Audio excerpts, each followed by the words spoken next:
Assalamualaikum warahmatullahi wabarakatuh. Alhamdulillahilladzi ja'ala al-'ilma bita'allum wa arsala li ta'lim minal anbiya wassalatu wassalamu ala sayyidina Muhammadin sayyidil atqiya wa ala alihi wa ashabihi ahli sidqi wal wafa, amma ba'du. Alhamdulillah, syukur pada Allah karena di pagi jelang siang kita berkumpul silaturahim dalam rangka seminar parenting yang insyaallah mudah-mudahan senantiasa Allah rahmati, Allah berkahi kita semuanya, amin ya Allah ya rabbal alamin. Salawat dan salam senantiasa kita sanjungkan kepada Nabi besar kita Muhammad sallallahu alaihi wasallam yang insyaallah mudah-mudahan kita mendapatkan syafaat dari Rasulullah sallallahu alaihi wasallam. Ada Itik punya si kembar, bunda yang cantik-cantik, apa kabar? Alhamdulillah. Jalan-jalan ke pasar baru, jangan lupa membeli nanas, bajunya, kerudung baru-baru udah pada lunas? Alhamdulillah sudah ya bunda, alhamdulillah. Saya izin berdiri boleh bunda? Alhamdulillah, masya Allah. Pertama adalah menuntut ilmu, yakni Rasulullah sallallahu alaihi wasallam bersabda, "Man kharaja fi talabil ilmi fa huwa fi sabilillah hatta yarji'a." Barang siapa yang keluar dari rumah tujuannya menuntut ilmu, maka sedang berada di jalan Allah sampai dia kembali. Rasulullah bersabda, "Man salaka tariqan yaltamisu fihi ilman, sahalallahu lahu tariqan ilal jannah." Siapa yang mudah jiwanya menuntut ilmu, maka Allah akan mudahkan baginya jalan ke syurga. Amin ya Allah ya rabbal alamin. Yang kedua nih, yang kita bersama-sama silaturahim. Rasulullah bersabda, "Man ahabba ayyubsata lahu fi rizqihi wa yunsalahu fi atharihi falyasil rahimahu." Siapa yang ingin dimudahkan urusannya, panjang umurnya dalam berkah, kemudian juga rezekinya berlimpah, maka jalinlah silaturahim. Yang ketiga, bersama-sama kita semangat menjadi sosoknya hamba Allah, tidak hanya hablum minallah tapi hablum minannas, terutama menjadikan peran yang ada di muka bumi ini senantiasa seimbang sesuai doa kita, Rabbana atina fid dunya hasanah wa fil akhirati hasanah wa qina adzabannar. Selamat, sukses, berkah, sejahtera tidak hanya dunia bahkan sampai ke surganya Allah. Peran kita sebagai seorang wanita muslimah, kemudian juga sebagai seorang istri, kemudian juga sebagai seorang anak, sebagai seorang ibu, dan mungkin sudah ada yang menjadi seorang nenek, ya insya Allah mudah-mudahan senantiasa apapun yang Allah berikan amanahnya senantiasa kita jalankan dengan baik. Kullukum ra'in wa kullukum mas'ulun an ra'iyati. Setiap kita pemimpin dan akan dimintai pertanggungjawaban di hari akhir, insya Allah, amin ya Allah ya rabbal alamin. Alhamdulillah, tema kita tentang tips cerdas mengelola emosi dalam mendidik anak. Masya Allah, gimana emosinya bunda? Allahu akbar ya. Nanti silahkan kalau misalnya bunda-bunda semuanya, saya bawa pointers ya, saya bawa PowerPoint ya, nanti bisa dibagikan mungkin dengan via WhatsApp atau mungkin bisa ditampilkan ya, silahkan. Jadi ada kajiannya per slide-nya ya, insya Allah mudah-mudahan nanti bisa ditelaah lagi di rumah, atau kalau di sini ada kita mau bersama-sama bahas silahkan. Yang tadi flash disk-nya saya kasih ya, insya Allah ya. Oke. Bismillahirrahmanirrahim. Masya Allah, karena memang laqad kana lakum fi rasulillahi uswatun hasanah, telah ada dalam diri Rasul suri tauladan yang baik bagimu. Ya insya Allah mudah-mudahan kita menjadikan Rasulullah sallallahu alaihi wasallam ini sebagai pendidik dan pengajar. Innama bu'ithu liutammima makarimal akhlak. Artinya apa? Sesungguhnya aku diutus, kata Rasulullah sallallahu alaihi wasallam, untuk menyempurnakan akhlak. Artinya apa? Rasulullah sallallahu alaihi wasallam sebagai seorang pendidik. Ya insya Allah mudah-mudahan kita bisa membedakan antara pengajar dan pendidik. Ya, di sini saya akan bersama-sama kita semuanya mengetahui apa sih yang dimaksud dengan mengajar dan mendidik. Kemudian kecerdasan ini banyak bunda, bahkan Howard Gardner mengatakan ada 8 kecerdasan. Yang paling utama memang 3 kecerdasan ini kemudian dikembangkan lagi dengan pakar psikolog dan juga pakar ilmu pengetahuan, yakni Howard Gardner. Kemudian bagaimana cara kita untuk senantiasa bisa mengelola emosi dalam mendidik anak. Dan kita ambil nanti dalam Al-Quran sebagai bahan untuk kita jadikan tafsirnya seperti apa, insya Allah ya. Bismillahirrahmanirrahim. Kita sama-sama ingin mengetahui apa sih bedanya antara mengajar dan mendidik. Bunda, mohon maaf, ulama mengatakan irbit suyudaka bihibalil wathiqati famalil hamaqati antasida ghazalatan. Kalau ada binatang buruan maka ikat pakai tali. Begitupun ilmu, maka ikat dengan apa? Bil kitabah, dengan tulisan. Kalaupun Bunda hari ini yang bawa notes, bawa buku, bawa pena, silahkan. Karena afatul ilmi an-nisyan, bencana terbesar ilmu adalah lupa. Sedangkan fitrah kita manusia makhlul khata' wan nisyan. Udah tempat lupa, tempat juga salahnya. Karenanya bismillah, insyaallah mudah-mudahan agar kita terhindar dari bencana, maka kita tulis. Apa sih bedanya pengajaran dan pendidikan? Dua kata yang berbeda, Bunda. Pengajaran, Rasulullah bersabda, bahasanya adalah andama yu'allimu, ana u'allimu, anta tu'allimu. Artinya mengajarkan atau pengajaran. Allimu auladakum li'annahu makhluqun liz-zaman ghairu zamanikum. Rasulullah bersabda, ajarkan anak-anakmu karena mereka hidup di zamannya, bukan di zamanmu. Artinya kita berubah, Bunda. Semakin lama semakin canggih, semakin berubah, metode mengajar semakin bervariasi, berkembang. Dulu saja kalau saya mainnya masih main jiplek, main karet, kemudian main petak umpet, main benteng. Kalau sekarang anak-anak tidak, cukup mereka main HP, bisa main bola. Kalau dulu main bola beneran fisik main bola, tapi ini tidak, di HP main bola, kemudian main Mobile Legend, main Free Fire, main apa lagi tuh, PUBG, ya. Mereka duduk saja sudah bisa balap mobil, balap motor. Nah ini artinya apa? Zaman semakin berkembang canggih. Kalau dulu saya mainnya lingkup kecil saja antar RT, bahkan lebih kecil lagi tetangga saja, ya. Tapi sekarang mainnya mungkin main Mobile Legend di mana gitu ya, di Jakarta bisa bertemu dengan yang di Depok atau yang di Bekasi, yang di Tangerang, ya. Artinya begitu luas. Tapi inilah tantangan zaman, ya. Mengajar semakin banyak metodenya, kemudian makin banyak juga strateginya karena zaman semakin berubah. Kemudian bagaimana? Mohon maaf, pengajaran hanya sampai ke dalam otak anak, mempengaruhinya hanya sampai otak anak. Anak belajar, misalnya saya punya yayasan, Bunda, ada RA, ada juga MI. RA itu artinya Raudhatul Atfal, MI Madrasah Ibtidaiyah. Kita izinnya ke Departemen Agama. Kemudian bel berbunyi. Ketika bel bunyi, dua anak menghampiri saya. Saja dia nakal nih, aku tadi dipukul, ya aku juga, akhirnya aku balas mukul, berantem nih berdua. Ya, nangis dua-duanya. Padahal tadi sebelum masuk kita ada namanya klasikal menghafal Quran dan hadis. Hadisnya hadis-hadis pendek.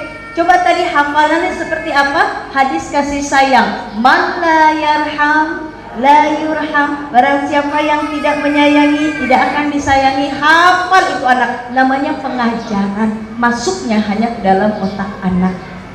Bu, iya, ya biar nggak kantuk. Ibu, iya, ibu, iya, iya, ibu, ibu. Artinya apa? Semakin canggih, tantangan pun juga semakin kita harus hadapi. Harus adanya kreativitas, kemudian inovasi, ya. Saya merasa ada unsur jealous atau cemburu ketika melihat anak-anak yang lagi akrab dengan mainan HP. Kemudian bagaimana? Akhirnya, Masya Allah ya, saya coba untuk gimana ya biar anak-anak nih kembali kepada buku. Ada program bahkan sekarang literasi, sehingga anak-anak dari mulai baca, kemudian anak-anak pun juga bisa bermain peran. Bahkan diadakan di sekolah itu lomba berperan, kemudian juga lomba baca puisi agar anak-anak tidak monoton untuk HP selalu. Ya, nanti kita cari tahu lagi strateginya seperti apa. Ini beda antara pengajaran masuknya ke dalam otak anak. Apa yang dimaksud dengan pendidikan? Adaba yu'addibu, pendidikan. Bahasa Arabnya adaba yu'addibu. Bahkan ta'dib itu adalah pendidikan tentang adab. Bagaimana Rasulullah bersabda, "Addibu auladakum ala thalathatin khisalin." Didiklah anakmu 3 perkara. Ini pendidikan.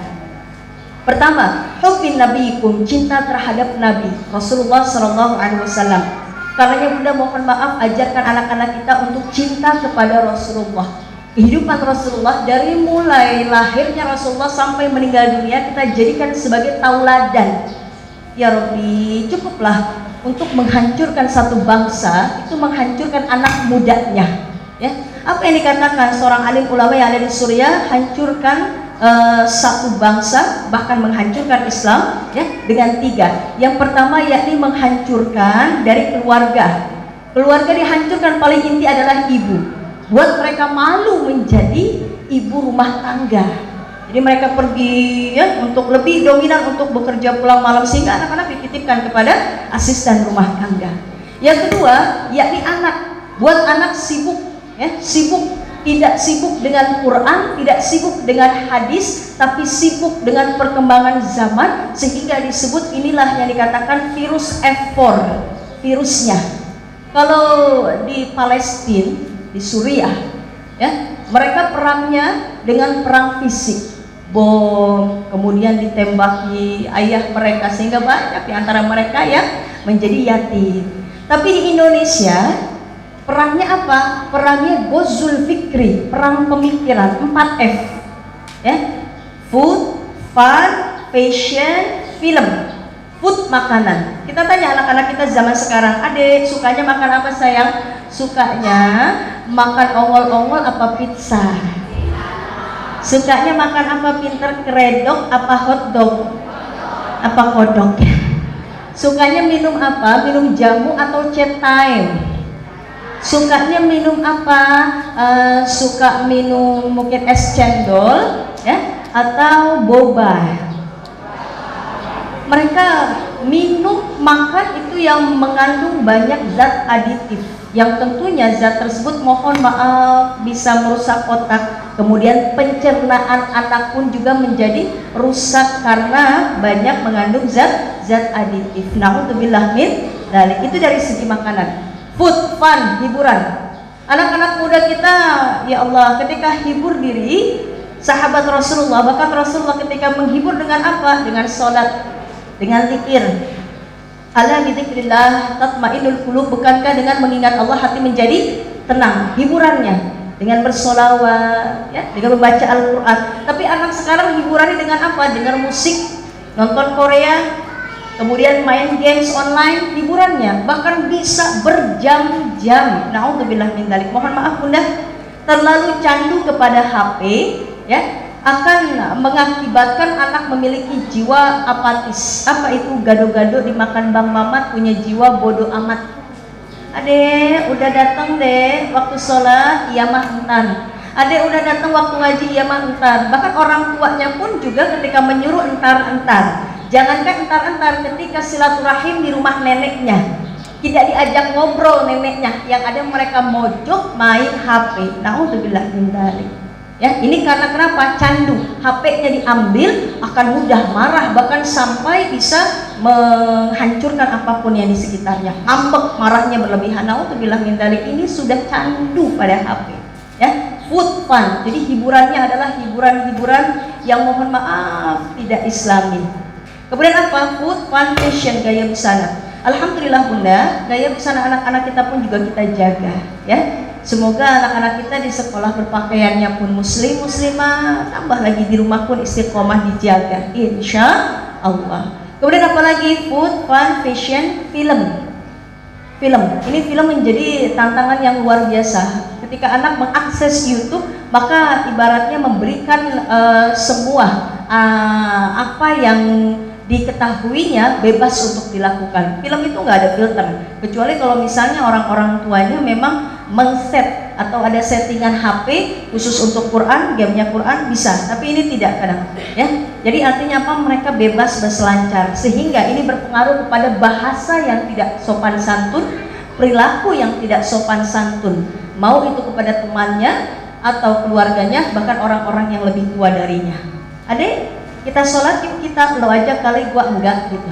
Jadi bahasa-bahasa seperti itu yang tidak memiliki adab atau ghairu mu'addib. Na'udzubillah min dzalik. Artinya apa? Yuk sama-sama Bunda dalam hal strategi musuh untuk menghancurkan. Ini pertama dari keluarga ya, kedua kemudian dari anak-anaknya ya. Na'udzubillah min dzalik. Yang ketiga dari pendidikan. Ya, dari sistem pendidikannya, kemudian di situ tidak ada, hanya sedikit jam pelajaran Al-Quran, hadis, sirah nabawiyah, bahkan banyak sekali pelajaran agama yang dipangkas sehingga lebih banyak yang umum. Sejatinya itu amat sangat penting bagi anak, karena manusia ini memiliki 3 komponen yang penting, ya.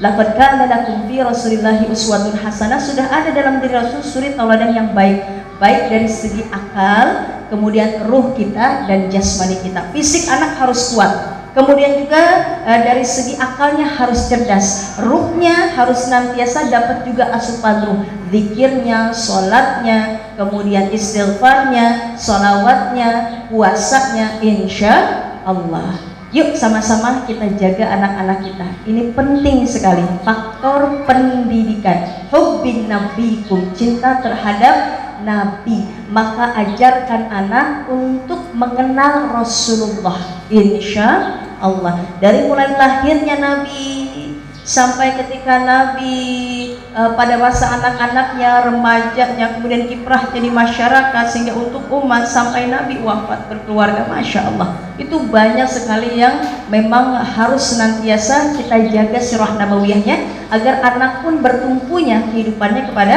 Rasulullah SAW. Contohnya aja Bunda, Nabi kecilnya itu Nabi sudah terlahir dalam keadaan yatim, ya. Kemudian ibunya meninggal usia 6 tahun, yatim piatu. Kemudian Rasulullah diasuh oleh kakeknya meninggal, diasuh oleh pamannya. Nabi Muhammad kecil sudah masa firra'i wat tijarah, biasa ngangon kambing. Ngangon itu apa? Gembala kambing dan berdagang. Kecilnya Rasul sudah gembala kambing dan berdagang.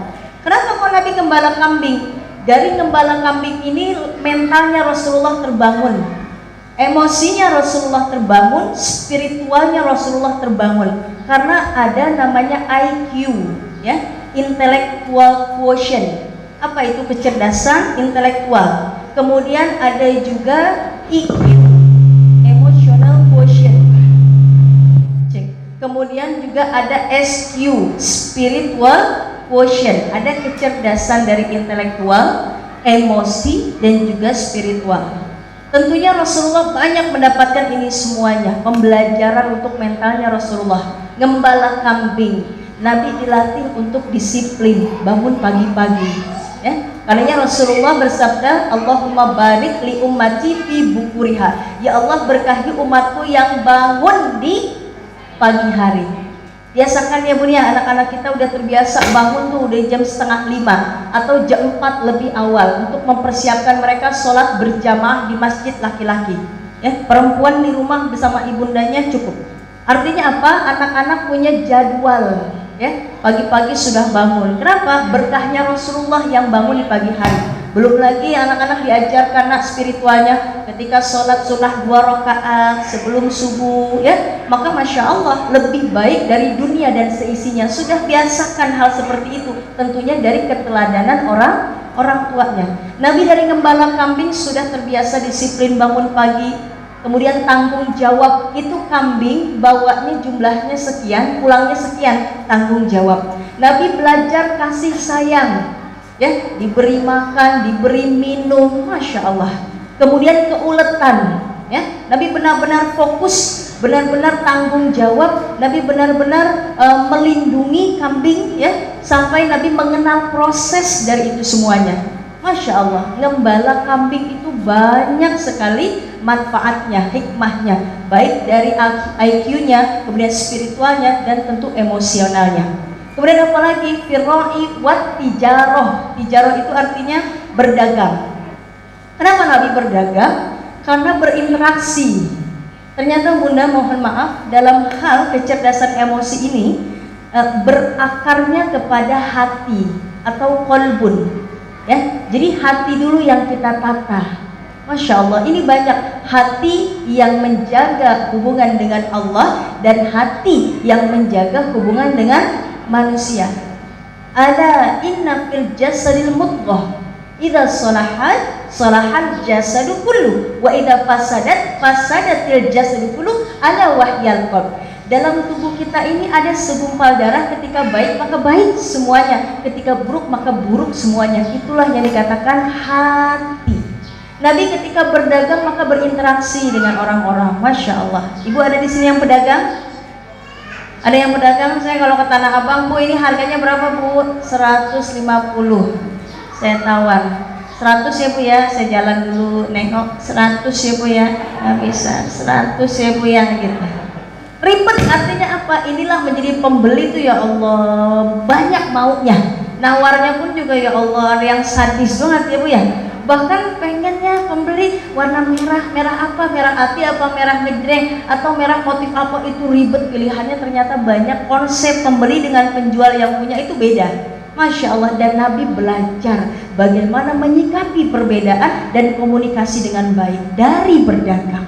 Artinya apa Bunda? Anak-anak kita selagi kecil yuk jangan sampai jadi generasi rebahan, generasi diem aja, duduk aja megang HP. Tapi pagi-pagi atau mungkin mohon maaf orang tuanya yang kerja, anaknya yang santuy, atau disebut istilah sekarang anak sultan. Mohon maaf ya Bun ya, mohon maaf, anak kita harus senantiasa diajarkan untuk melatih mental. Dek bangun, ayo sholat berjamaah. Adek ayo, ayah mau ke ladang, ayah mau bercocok tanam, ibu juga mau ke dapur. Ajarkan anak. Jadi jangan sampai terus megang HP. Mau makan mah, mau ini mah, ya Allah, naudzubillah min dzalik.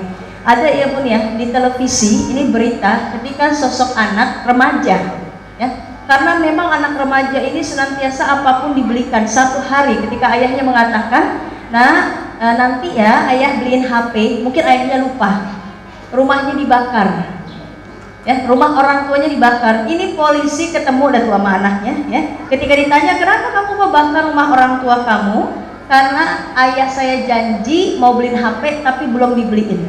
Itu sulitnya menahan emosi, sulitnya memanajemen emosi sehingga yang keluar seperti itu. Naudzubillah min dzalik, karena tidak mengenal proses. Orang tua senantiasa memberi apapun yang anak butuhkan tanpa adanya proses. Ayah saya seorang TNI, tegas, keras, sehingga apapun yang saya mau harus ada prosesnya. Ya, teman-teman dulu udah punya sepatu roda, beliin sepatu roda dong ya. Apa kata ayah saya? Sini ambil rapot kamu. Nilai matematika saya paling jelek. Akhirnya ayah saya ngajarin ketika waktu main dikurangin. Anak dulu kan begitu, kalau main jemput, lulu main yuk. Enggak boleh main, lagi belajar matematika. Sampai akhirnya ujian, kemudian bagi rapot, alhamdulillah ya, masuk 10 besar. Ayah saya langsung bawa saya ke pasar, beliin sepatu roda. Saya baru tahu, Masya Allah, inilah perjuangan yang luar biasa. Dapetin sepatu roda nggak mudah, hanya bicara ya mau dibelikan, tidak, tapi butuh proses yang panjang. Anak harus memahami itu, kekecewaan, keletihan, capeknya, mengenal proses yang luar biasa. Insya Allah. Saya Bunda mohon maaf dalam proses pembangunan di yayasan ya, kadang suka bocor, masih ada yang bocor. Ada orang tuanya yang memanjakan, anak saya nggak masuk ya Ustazah. Kenapa Bu? Takut nanti berangkat ke sekolahnya hujan, nanti sakit. Ada yang begitu, padahal masih ada payung, padahal masih ada jas hujan. Ibu nanti tolong ya, kan sekolah ini belum masa renovasi, masih bocor. Anak-anak tuh biasanya suruh nyapu, suruh ngepel. Anak saya jangan disuruh nyapu ngepel ya, dia cepet capek katanya. Astagfirullahaladzim, ada ibu yang begitu ya. Artinya apa? Ini biasa anak sultan begini. Masya Allah, harus ada pembinaan Bunda. Bukan seperti itu untuk mendidik anak-anak menjadi anak-anak yang tidak ada proses, tapi anak harus belajar proses biar mentalnya kuat seperti Rasulullah. Rasulullah yatim piatu, tapi Masya Allah mentalnya kuat karena firra'i wa tijarah, terbiasa ngangon kambing dan berdagang. Allahu Akbar. Maka ajarkan anak-anak kita untuk biasa mengenal proses. Apapun boleh, tapi ada prosesnya. Jangan pingin kasih. Nantinya apa? Anak terlalu tergantung kepada benda. Dek, kamu nggak berangkat dek ke sekolah? Enggak teman aku punya sepatunya bagus mah, merek Adidas. Aku belum punya, aku nggak mau berangkat. Malu nggak pakai sepatu Adidas? Ma, aku belum punya. aku pengen punya topi, aku pengen punya baju begini, lihat teman-temannya akan mudah terpengaruh. Nauzubillah min dari ketergantungan terhadap benda. Maka yuk ajarkan anak-anak kita untuk mengenal Rasulullah Sallallahu Alaihi Wasallam. Karena pribadi Rasulullah sederhana, Bunda. Dalam mengartikan rumah tangga saja, baiti jannati, rumahku surgaku. Rumah yang kayak gimana kata Rasul? Yang surga, yang megah bukan, yang mewah bukan, tapi yang di situ rumahnya memberikan ketenangan, sakinah, mawaddah, warahmah, ketenangan, cinta dan kasih sayang. Allahu Akbar. Padahal rumah Nabi kalau kita lihat secara fisik, ketika sujud kaki Sayyidatina Aisyah dipinggirkan dulu baru Nabi sujud, berarti sempit rumah Nabi. Sahabat ada yang meluruskan tangannya, kemudian sampai di batas temboknya rumah Rasul. Berarti rumah Rasul nggak terlalu tinggi, nggak seperti rumah yang Masya Allah tingkat bertingkat, tidak ya. Rumah yang atapnya dari pelepah kurma, tapi begitu mudahnya rumah memiliki jiwa sehingga Rasulullah mengatakan rumahku surgaku. Yang pertama apa Bunda? Yuk sama-sama pendidikan yang kita jaga, ajarkan anak-anak kita untuk cinta kepada Rasulullah. Yang kedua yakni wa hubbi ahli baitihi, cinta kepada keluarganya Rasulullah. Kenalkan anak-anak kita terhadap putra-putrinya Rasulullah, cucunya Rasulullah, bahkan sahabatnya Rasulullah. Ya, kenalkan karena mereka memiliki jiwa pribadi yang luar biasa. Anak kita harus mencari sosok yang tajir, yang kaya, seperti Utsman bin Affan, Abdurrahman bin Auf. Tapi kekayaannya tidak untuk diri sendiri, tapi kekayaannya untuk orang lain. Masya Allah, tanamkan anak seperti itu, yang nantinya ketika mereka sukses, mereka tahu suksesnya itu untuk bukan memperkaya diri, tapi untuk memberikan kemaslahatan untuk orang banyak.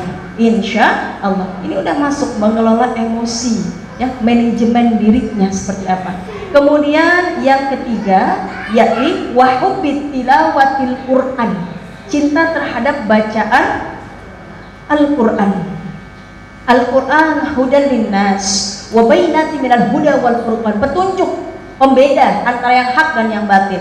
Saya menjadi juri di Hafiz Indonesia 2013, 14, 15, 16 bersama almarhum Syekh Ali Jabir dan Abi Amir Faisal Fat. Masya Allah. Jadi bukan kami menjadi juri, tapi kami mendapatkan pelajaran dari anak-anak yang menghafal Quran dengan metode yang berbeda-beda. Ada namanya Musa dari Bangka. Kita menghampiri langsung di Bangka, ternyata pulaunya ujung, namanya Pulau Muntok. Bersama produser dan Kak Irfan Hakim ke sana. Ya Allah, saya bilang, Kak Irfan ini lama amat sampainya, kanan kirinya hutan Bunda. Panjang jalan tuh, nyampainya nggak tuh lama. Ternyata alhamdulillah sampai juga, tapi masuk lagi, turun lagi tuh di hutan, turun lagi, ada gubuk, rumah di sana, rumah satu dan yang lainnya berjauhan. Rumahnya gubuk biasa, sangat-sangat sederhana. Assalamualaikum, waalaikumsalam. Keluar ayahnya Musa. Abi, ini dari RCTI Hafiz Indonesia, mau ketemu Musa Abi. Oh iya, silakan masuk. Pada Kak Lulu, Kak Irfan, Masya Allah. Abi, kita mau tanya di mana ya Musanya, umurnya berapa tahun, hafalannya berapa juz. Kak Lulu, ini namanya Musa, umurnya 5 tahun 8 bulan. Ini 5 tahun 8 bulan, hafalannya 30 juz Bunda. Ya Allah, bicaranya masih cadel. Kemudian saya tanya, Bi, ini gimana metodenya? Kalau yang paling pertama, ya, yang paling pertama agar mudah memiliki anak yang penghafal Quran, ini pengaruh Bunda. Mohon maaf ini pengaruh ya, karena memang Masya Allah ya butuh hati. Ketika emosi ini berkaitan dengan hati, ya kemudian perilakunya meluapkannya seperti apa, ini masuk sekali. Apa kata ayahnya Musa? Kak Lulu, yang paling awal pertama adalah jauhi anak dari makanan yang haram dan syubhat.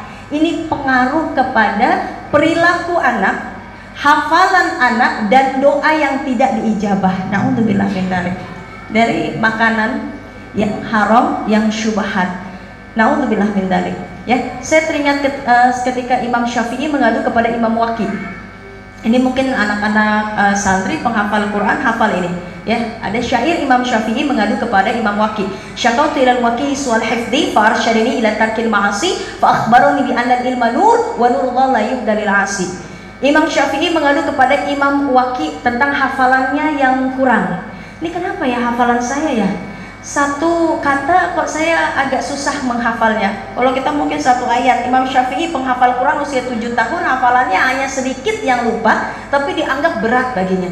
Kemudian satu huruf saja lupa, ini berat baginya. Bagaimana wahai Imam Waqi? Imam Waqi mengatakan al-ilmu nur, ilmu itu cahaya, dan cahaya Allah tidak akan masuk pada orang yang senantiasa berbuat maksiat. Na'udzubillah min dzalik. Mohon maaf Bunda, ini terkait dengan emosi, ya. Maka mulai dari diri kita ketika anak sedih, ya, ketika anak sedih, maka cari solusinya. Bukan Bunda yang, "Dek, kamu sedih, kenapa bisa sedih? Oh, kamu jatuh, emang nakal ya, ini bangku," misalnya gitu kepada, salahin bangku, nanti dia akan berusaha untuk menyalahkan orang lain. Atau ketika anak itu sedih, kemudian kita pasangkan lagu-lagu yang happy, atau mungkin lagu yang tambah bikin sedih, gitu kan ya. Artinya apa Bunda? Ketika sedih, maka coba untuk mengarahkan kepada rewardnya adalah akhirat. Adik, ketika sedih, yuk sini mama, istighfar dulu ya sayang ya, astagfirullahaladzim. Kenapa? Karena ada dalam hadis, istighfar ini adalah menjadikan hati yang gundah, yang sedih menjadi tenang. Ya, istighfar dulu. Ketika anak marah saja Bunda, mohon maaf, marah ini kan satu emosi yang luar biasa, ya. Anak marah, tantrum, anak marah, "Adek, mama aku mau HP, mama aku mau HP," begitu terus. Kita kasih HP, nanti akan menjadi senjata ketika anak itu nangis. Oh, aku nangis dikasih HP sama mama, aku teriak-teriak dikasih minta HP mulu handphonenya ya. Iya nih, ganti dulu nih. Masya Allah, ini juga ujian menahan sabar ya Bun ya. Emosinya dijaga. Udah ganti mic berapa kali, alhamdulillah. Masya Allah. Artinya apa Bunda? Jadi ketika anak-anak kita marah, meluapkan emosinya, maka arahkan emosinya. Dia tahu, karena anak-anak nggak tahu gimana sih caranya untuk meluapkan emosi yang baik. Ketika marah, nangis, minta sesuatu, "Mama aku mau es krim," nangis sampai orang-orang melihat, itu ibunya gimana sih? Beliin aja Bu. Mungkin sederhana menurut kita, beliin aja Bu biar nggak nangis, ya. Atau mungkin sudah apa ya, anak-anak ada yang benar-benar wah segala macam, kita udah ya gimana, diminta balon dikasih. Hal seperti itu Bunda tenangkan dulu, jangan dianggap ini anak nantinya khawatir menjadi senjata untuk mendapatkan sesuatu, ya. Mama aku luluh kalau misalnya aku nangis, udah jadi senjata terus seperti itu. Na'udzubillah min dzalik. Dia nggak tahu cara mengendalikan emosi. Nah, istighfar dulu sayang, astagfirullahaladzim. Bundanya mengelus, ya, mengelus nih, ya, mengelus di pundaknya, mengelus di hatinya sini, ya. Kemudian dipeluk, anak kita butuh pelukan Bunda. Astagfirullahaladzim, tenang ya nak ya, tenang, ditenangkan dulu.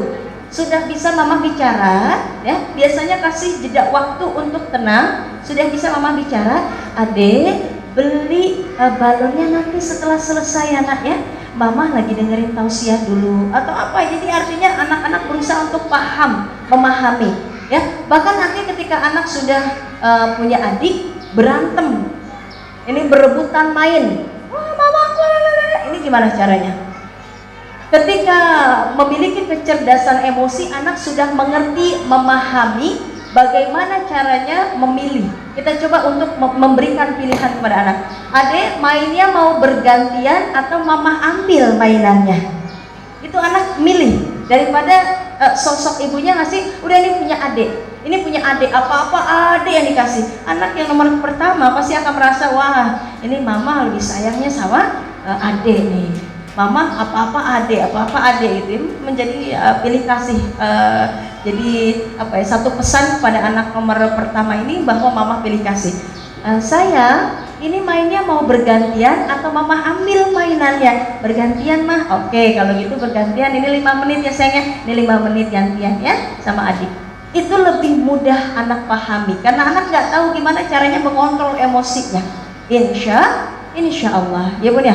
Coba untuk bisa memahami ketika anak sedih, ketika anak marah, ketika anak tidak sabar, kasih jeda waktu, kita beristighfar, kemudian peluk anak kita, baru nanti bicarakan dengan cara yang baik. "Mama sudah bisa bicara dengan abang, dengan kakak, dengan AA?"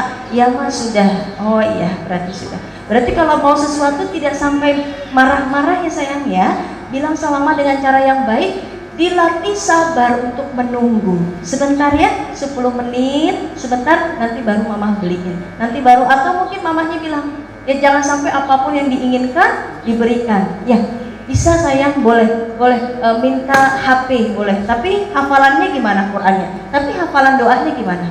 Ada sesuatu yang dia kerjakan kemudian baru mendapatkan diinginkan. Insya Allah.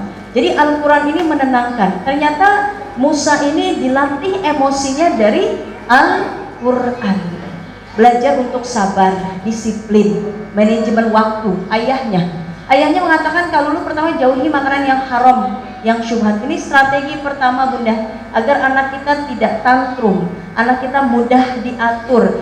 Jadi jaga makanannya jangan sampai yang haram, yang syubhat. Ada seorang ustadz yang alim, yang tawadu. Muridnya datang ke rumahnya, ya Allah, itu pokoknya ustadznya udah terkenal, ustadz yang alim, bicaranya baik, sopan santun. Ketika dibukakan pintu, anaknya yang keluar, segala macam.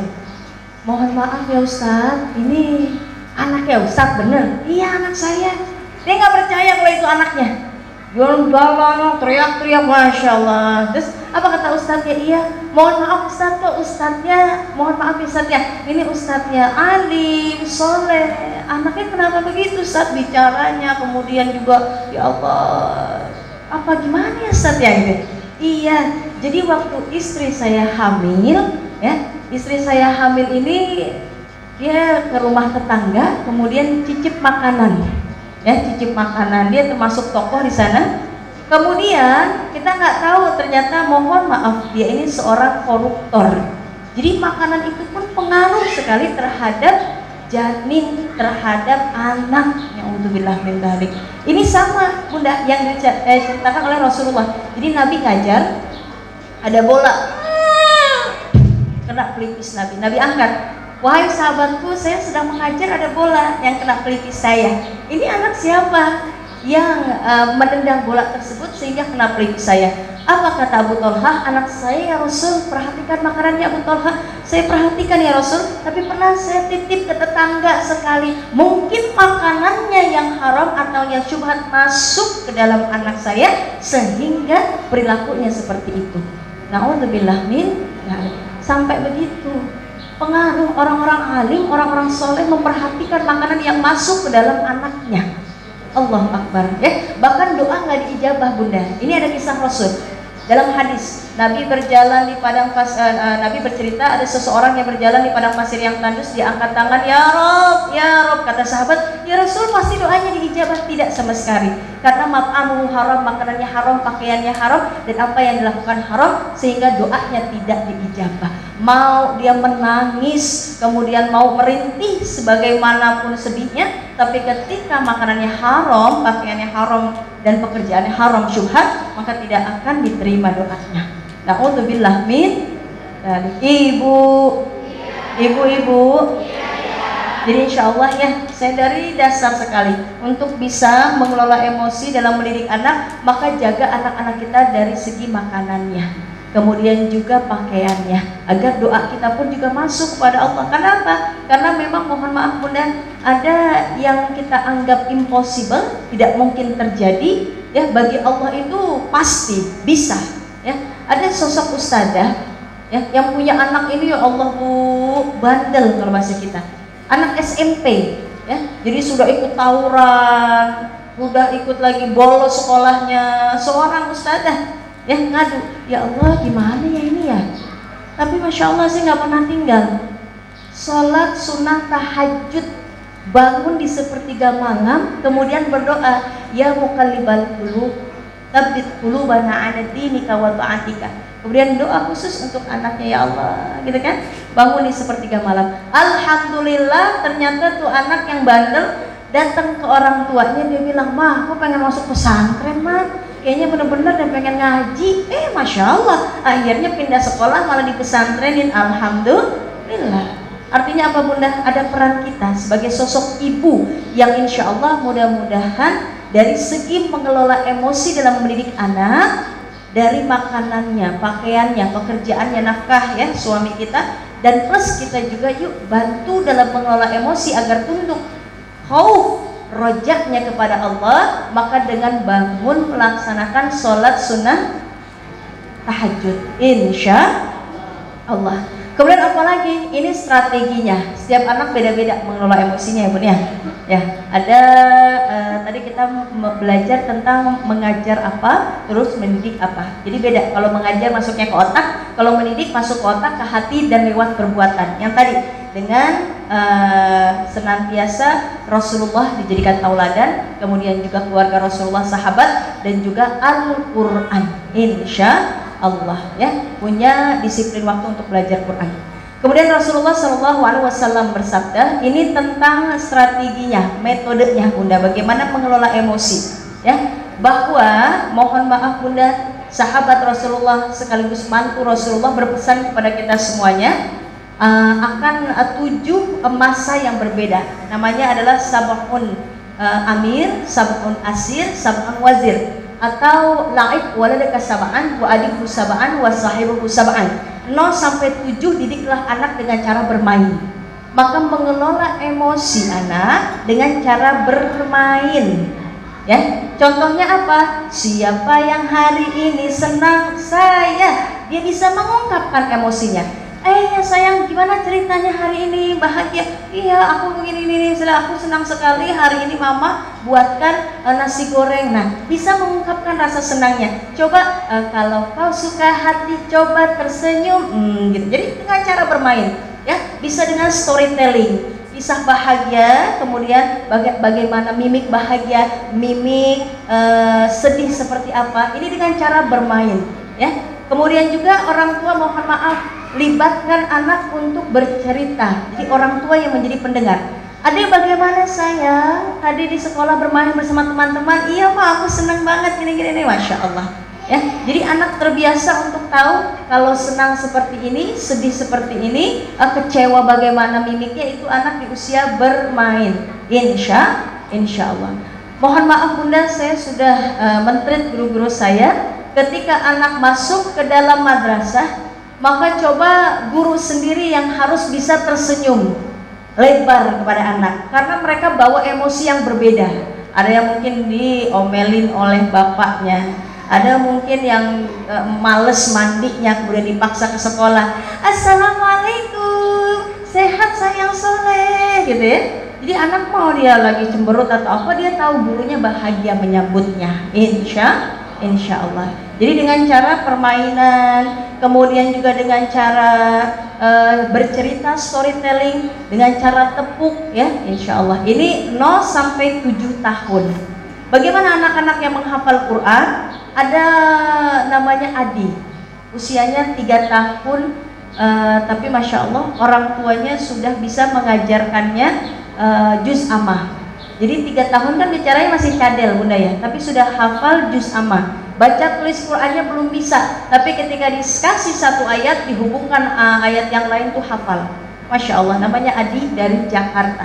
Ibunya mengatakan, kalau dulu saya pengen punya anak penghafal Quran. Dari mulai saya hamil ngaji terus. Ya, karena kalau orang Barat punyanya musik Mozart, Al-Quran ini sebagai kecerdasan anak, stimulasi dari segi kecerdasan, spiritual dan emosi anak. Quran mulai dari janin atau hamil, ketika lahir dikenalkan Bismillahirrahmanirrahim, begitu. Kemudian anak pun juga ketika makan yang ada diperdengarkannya Quran. Mau makan, qul huwallahu ahad, makan baca Quran orang tuanya, sehingga terbiasa dengan Al-Quran. Masya Allah, itu rasa cintanya, sehingga orang tuanya yang membentuk anak mulai dari hamil itu Quran. Allahu Akbar. Insya Allah mudah-mudahan kita pun juga yang lagi hamil terbiasa. Insya Allah. 0 sampai 7 bermain, 7 sampai 14 disiplin, 7 sampai 14 disiplin. Bikin jadwal ya Bunda. Ini ada di usia berapa nih? SD, ya, usia madrasah 7 sampai 14 tahun disiplin. Karena dalam fikih pun dikatakan ajarkan anak-anakmu untuk sholat usia 7 tahun. 10 tahun nggak mau sholat maka boleh dipukul. Artinya ada ketegasan di sini. 7, 8, 9, 10, 3 tahun masa mereka untuk bisa sholat. Anak-anak kecil umur 5 tahun lihat kita sujud ikut sujud, kemudian ruku ikut ruku, itu masa meniru, masa anak-anak ya. Tapi kalau 10 tahun sudah bisa dilatih untuk disiplinnya. Makanya usia 0 sampai 7 bermain, 7 peralihan ke 10 tahun disiplin. Bunda, caranya seperti apa untuk mengelola emosi anak? Ya, dengan cara apa? Dibikin jadwal dari Senin sampai Ahad. Dari bangun tidur sampai tidur lagi. Di sini anak belajar nantinya bertanggung jawab, melatih sabar, disiplin. Ini masalah emosi. Insya Allah. Allahu Akbar, Allahu Akbar. Dek, sini sayang, sini. Coba lihat jadwalnya. Jam 12 mah ke masjid, sholat berjamaah. Tanpa ibunya teriak, "Ade, sholat, sholat." Anak sekarang gitu Ustazah, disuruh sholat tuh sampai kita nguber-nguber. Jadi udah kayak main Tom and Jerry, kita main nguber-nguberan.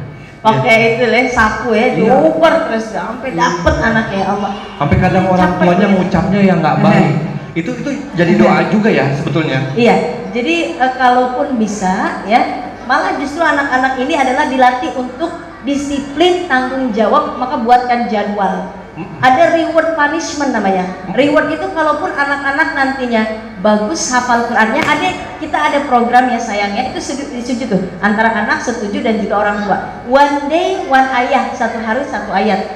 7 hari dia setoran, murojaah kepada orang tuanya, betul, bagus, maka dikasih reward. Kamu mau beli buku apa? Kayak Kamu saya mau jalan kemana? gitu sama orang tua saya gitu dulu saja. Jadi kalau kita melakukan apa-apa, kalau bagus baik dikasih hadiah.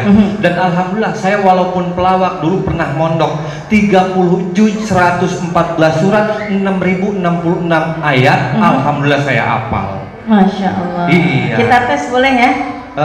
Nggak usah dites. Karena saya cuma hafal 30 juz 114 surat 6666 ayat. Alhamdulillah saya apa? Kirain 30 juz isinya. Alhamdulillah apa? Jangan dites, nanti saya malu. Ya, jadi tetap anak-anak di pesantren ini ya saja ya.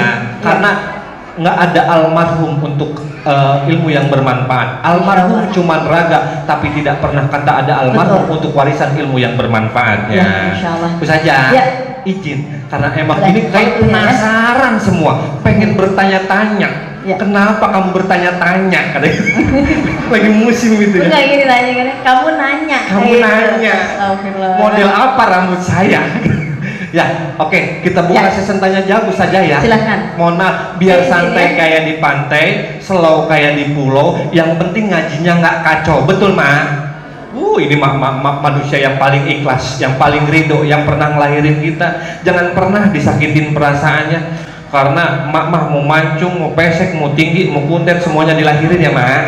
Iya, alhamdulillah. Kita coba. Ustazah juga bareng di sini. Kita buka session pertanyaan kompak banget tuh. Iya, silakan. Udah pengen nanya kayaknya. Iya. Dari kerudungnya aja ketahuan ceria semuanya. Ada yang putih, ada yang hijau, ada yang merah, ada yang kuning, ada yang 1 kali bayar, ada yang baru ngambil, ada yang nggak bayar. Ya, semangat ibu-ibu mak. Saja sambil diminum dulu. Assalamualaikum warahmatullahi wabarakatuh. Waalaikumsalam warahmatullahi wabarakatuh. Terima kasih atas kesempatan yang diberikan oleh saya. Saya ingin perkenalkan, nama saya Ita dari Jamaah Regis yang pengajian taklim setiap hari Rabu. Saya ingin bertanya kepada Ustazah dulu. Ya, Maaf ini mungkin temanya bukan untuk anak-anak ya, tapi untuk anak yang sudah dewasa Ustazah. Saya ingin bertanya bagaimana cara mendidik anak yang sudah usia dewasa, yang sudah punya pendirian sendiri, tapi dia sudah terlalu cinta dengan gadgetnya itu yang orang tua sudah jadi dengar lagi gitu. Bagaimana ya Ustazah caranya untuk bisa dia mendengarkan lagi orang tuanya, tidak hanya ke gadget aja yang ini. Itu aja sih kan dari saya. Terima kasih. Wassalamualaikum warahmatullahi wabarakatuh. Waalaikumsalam warahmatullahi wabarakatuh. Masya Allah. Ini ada yang kecanduan anak, kecanduan gadget. Anaknya berapa tahun? 40 apa 65? Dewasa. Dewasa Udah lagi. kuliah. Neneknya itu mana Ya, Pak baik, ya. baik. Silakan. Alhamdulillah, terima kasih Bunda.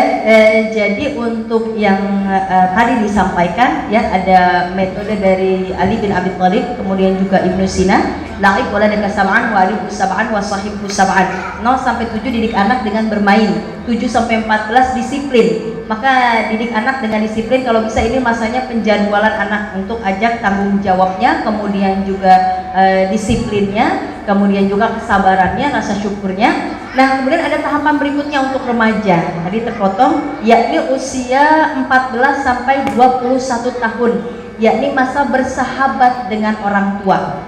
Dalam ilmu tarbiyah, ilmu pendidikan Islam dikatakan usia-usia remaja ini hum la yuhibbun nasihah. Mereka tidak suka dinasehati, Bunda. Ya, jadi usia-usia anak remaja nggak suka dinasehati, maka dijadikan sahabat, best friend, close friend, dijadikan teman dekat. Ya, artinya apa? Sebagaimana kisah Nabi Ibrahim dengan Nabi Ismail mengajak anaknya untuk berdiskusi. Nah, ayah semalam mimpi, bukan berarti tiba-tiba walaupun itu mimpinya sudah 3 kali, artinya datangnya dari Allah, perintahnya untuk menyembelih, kemudian dengan mudahnya kalau orang tua yang memang mohon maaf ya Bun ya, tidak ada diskusinya, tidak dengan metode berceramah ya, akan mengatakan, nah ini perintah dari Allah, jadi kamu harus laksanakan. Tidak, tapi Nabi Ibrahim mengatakan, nah ayah bermimpi semalam, yakni Allah memerintahkan ayah untuk menyembelihmu, bagaimana menurutmu? Jadi ditanyakan kepada anaknya, diajak untuk diskusi, sharing ya. Kemudian anaknya menjawab, lakukan ayah ya, semoga aku menjadi orang-orang yang bersabar. Masya Allah. Jadi artinya apa? Ada metode diskusi di sini, menjadikan anak tidak sebagai anak yang harus kita tuntut disiplin lagi, tidak, itu ada di fase sebelumnya, tapi dijadikan best friend, close friend. Anak belum pakai hijab, yuk nak kita jalan yuk ke Tanah Abang atau mungkin kemana, mamahnya pakai kerudung, ya Allah kamu juga cantik nak, kamu juga pakai kerudung bagus nak, pelan-pelan ada prosesnya. Begitupun kalau anak main gadget Bunda, mohon maaf sejatinya ketika anak sudah remaja, mohon maaf ya, karena kenapa, biasanya ibu-ibu tahu hal ini pas ketika ikut parenting ini ya. Jadi ada bahasanya, ya Allah kemarin saya usia madrasah atau usia anak SD nggak ada kedisiplinan, dibebaskan seperti itu ya. Di anak-anak los megang HP kapanpun. Ada ibu yang datang anaknya HP mulu, kemudian kalau dengar azan pun diabaikan. Saya kadang nggak enak juga menyalahkan. Kenapa? Karena ada fase yang terlewatkan, disiplinnya ini terlewatkan. Jadi bagaimana Bunda diajak diskusi anaknya ya, sudah tidak lagi suka untuk memaksa, sudah nggak suka anak-anak untuk bisa diceramahi, tidak. Jadi anak-anak diarahkan untuk pelan-pelan, dek ibu mau ngaji yuk, Ustadznya lagi bahas tentang media teknologi, seperti apa pemanfaatannya gitu ya.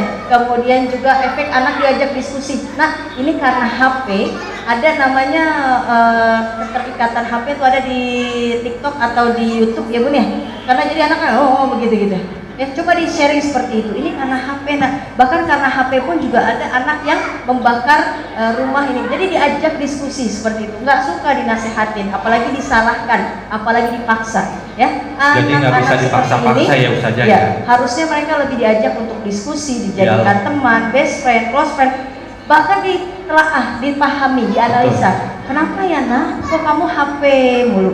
Jadi caranya seperti apa? Mungkin nggak ada teman untuk diajak curhat, termasuk jadi hiburannya ke HP, handphone ya. Jadi anak mungkin ada hiburannya ngobrol sama orang tua tuh nyaman, mungkin karena orang tuanya yang tidak membuat nyaman, tidak menjadikan best friend, close friend, sehingga anak nyamannya ke HP, udah HP aja. Kita berusaha untuk menjadikan teman dekatnya, teman akrabnya bagi anak, teman curhatnya. Jadi bisa ikut hobinya, iya, bisa masuknya seperti itu Bunda, karena sudah anak remaja, udah nggak suka untuk bisa dinasehatin. Betul. Ya. Jadi tadi juga katanya kalau belum berhijab, usia-usia harus pakai hijab itu jangan dipaksa, tapi dikasih pengertian ya. Ini usia remaja. Sebetulnya pakai hijab itu, pakai kerudung itu usia berapa tahun sih misalnya? Kalaupun ketika balik ya, untuk wajibnya usia balik. Tapi ketika untuk pembiasaannya ada usia anak-anak pun ya. Tapi khawatir nanti bisa terjadi anak-anak gerah, silahkan dibuka gitu ya. Jadi ini adalah untuk pembiasaannya. Kalaupun ngaji pakai kerudung, nggak ngaji pun tidak pakai kerudung karena belum ada kewajiban mereka untuk pakai kerudung. Tapi ketika sudah balik, ini pembiasaan menuju balik lebih mudah, nyaman untuk Usia pakai berapa tahun rata-rata kalau balik perempuan? 13? usia 13. Macam-macam Kak Yoga. 13. Ya, itu Iya. jadi Oh. ketika masa mens anak sekarang lebih cepat ya Bun ya. Anak- Sempat kelas 5 kadang ada yang sudah haid ya. Anak Pak RT saya 15 tahun dimarahin kalau pakai kerudung. Apa itu? Namanya Hasan. Oh ya nggak boleh itu mah. Abang Teguh di balik palu sungguh terlalu. Iya. Ya. Baik, dengan ceria ya, Iya. penyampaiannya dengan Iya, ramah. alhamdulillah. Ada pertanyaan? Ada pertanyaan lagi nih Ustazah Iya, dari silakan. salah satu jamaah. Ada 3 pertanyaannya. Ustazah, bagaimana sikap orang tua menghadapi anak tantrum, menangis dan memukuli orang tua? Berikutnya, berapa lama waktu yang bisa diberikan anak berlaku tantrum? Apakah patut diberi hukuman jika terlalu lama? Bagaimana menyikapi anak usia 6 tahun yang masih enggan belajar atau belum muncul jiwa kompetisinya? Terima kasih Ustazah. Iya, Masya Allah, ini penting sekali Bunda ya. Untuk anak tantrum berarti sulit untuk mengelola emosinya ya. Jadi orang tua harus bisa lebih tegas di sini. Ketika anak tantrum, jangan sampai apapun yang anak inginkan dikasih ya. Tantrum, coba untuk tenang dulu. Tadi yang saya katakan istighfar, kemudian dipeluk anaknya. Ketika anaknya masih mungkin menendang-nendang orang tuanya, Pilih orang tuanya diem aja, tunggu aja anaknya apa yang dibuat oleh anaknya. Ketika sudah tenang, maka akan lelah sendiri. Mama sudah bisa bicara dengan tenang, sudah bisa adik atau abang bicara dengan tenang, baru diajak komunikasi di situ. Capek ya kalau nangis seperti itu. Jadi kalau misalnya untuk senang, ya diungkapkan sayang, dan orang tuanya pun juga terbiasa untuk mengungkapkan perasaan. Mama senang sekali kalau kamu bisa marahnya itu tidak teriak-teriak, tapi bicara kepada mama dengan cara yang baik. Jadi diungkapkan. Ketika orang tuanya senang diungkapkan, sedih diungkapkan. Mama sedih sekali nak, kamu sudah dengar azan tapi malah main HP. Yuk kita sholat berjamaah. Ungkapkan kepada orang tua perasaannya seperti apa. Nanti anak pun juga akan mengikuti. Ma, aku seneng deh ma kalau misalnya kita habis sholat terus kita masak mah, bikin makan siang, ya aku seneng mah. Jadi seperti itu akan terbiasa. Tantrum itu kenapa? Karena anak belum terbiasa untuk mengelola emosinya ya. Jadi orang tua biasakan istighfar, memeluk, kemudian diamkan anak sampai dia letih, lelah, capek ya. Jangan jadikan senjata, baru diajak komunikasi atau diskusi. Insya Allah. Kemudian tadi apa lagi? Yang ketiga, bagaimana menyikapi anak usia 6 tahun yang masih enggan belajar, belum ada sikap kompetensinya, kompetisi dengan teman-teman. Ini distimulasi Bunda, mungkin stimulasinya yang kurang ya. Distimulasikan ketika ada perlombaan, kemudian ada kompetisi apapun diikut. Apalagi kalau saudaranya, adik ikut tuh, kakak ikut tuh, tetangga kita ikut, sepupu kita ikut, nanti dia ikut menyemangati. Dari situ dia akan termotivasi. Ternyata enak ya mah kalau misalnya ikut perlombaan gitu ya, disemangati oleh teman-teman gitu ya. Dan kita pun juga orang tuanya harus senantiasa memberikan semangat, reward mulai dari diri kita sendiri. Dek, kita ini yuk hafalan Quran yuk, coba 1 ayat ini ikutin mama sayang. Nanti kalau bisa adik sama kakak misalnya ada 2 kompetisi lebih mudah. Nanti mama berikan buku atau mama belikan pena yang baru. Jangan terlalu mahal Bunda, kasih reward, kata-kata yang baik pun itu sebuah reward ya. Tapi kalau misalnya lihat dari manfaatnya, dari buku dari pena atau pensil warna, itu sudah luar biasa ya. Artinya apa? Diberikan stimulasi baik dari permainan olahraga. Karena kenapa Bunda? Anak-anak kita bisa jadi punya kecerdasan yang tidak hanya dari sisi akademik ya, tapi juga bisa juga jadi kinestetik atau dari olahraga atau bahasa mereka. Tapi dengan stimulasi, diberikan cerita, diberikan stimulasi ikut perlombaan apa, menyaksikan, nanti akan jadi tabungan. Bisa jadi keluarnya bukan usia 6 tahun tapi usia-usia remaja keluarnya, tapi terus memberikan stimulasi. Insya Allah. Baik. Sudah pertanyaannya? Sudah. Ustazah di sini aja, kata kameramennya susah nguber-ngubernya. Ya Allah tolong. Jadi saya ambil pertanyaan dari sana, nanti saja dijawab di sana aja. Kasihan Ustaznya berdiri. Oh, udah angkat tangan aja. Dengan ibu siapa, dari mana, orang tua siapa, silakan. Anaknya usia berapa tahun, suaminya masih ada. Baik. Assalamualaikum warahmatullahi wabarakatuh. Nama saya Selvi, Allah barakatuh. saya orang tua dari alumni TKIP Regis. Anak saya pertama udah kelas 12, yang kedua kelas 8. Terima kasih kesempatan yang diberikan kepada panitia dari TKIP Regis. Sudah dibuka untuk umum juga. Pertanyaannya Ustazah, bagaimana mensikapi anak yang pada dasarnya nurut tapi agak ngeyel gitu. Terus kebetulan kita punya anak remaja yang tadi kan Ustazah bilang best friend dan close friend. Batasannya seperti apa gitu Ustazah? Mungkin itu aja. Ambil cucian di rumah Desi. Cukup sekian dan terima kasih. Ya Allah, benar sekali. Assalamualaikum warahmatullahi wabarakatuh. Terima kasih. Waalaikumsalam warahmatullahi wabarakatuh. Iya. Anak yang ngeyel ini ya, masya Allah ya Bunda ya. Memang banyak kan kita mohon maaf. Labeling ini penting untuk orang tua ya. Jangan sampai kita memberikan label kepada orang tua nih anak yang nakal, anak yang bandel gitu ya. Nanti khawatir menjadi doa dan masuk ke dalam jiwanya seperti itu perilakunya. Karena ada satu kisah nih Bunda ya. Ada Imam Sudes kecil itu sedang bermain pasir. Orang tuanya nyambut tamu, kemudian mau siapin sup namanya. Tapi ketika pasir itu dimainkan, dimasukkan ke dalam panci isinya sup. Kalau kita gimana cara mengelola emosi kita? Ya, yang ada nih anak bandel banget nih, nakal banget begitu. Itu labeling namanya. Ya, labeling anak ini menjadikan doa, apalagi Bunda semuanya Al-Madrasatul Ula, ibu pendidik yang pertama, dan doa ibu terhadap anak itu diijabah, masya Allah.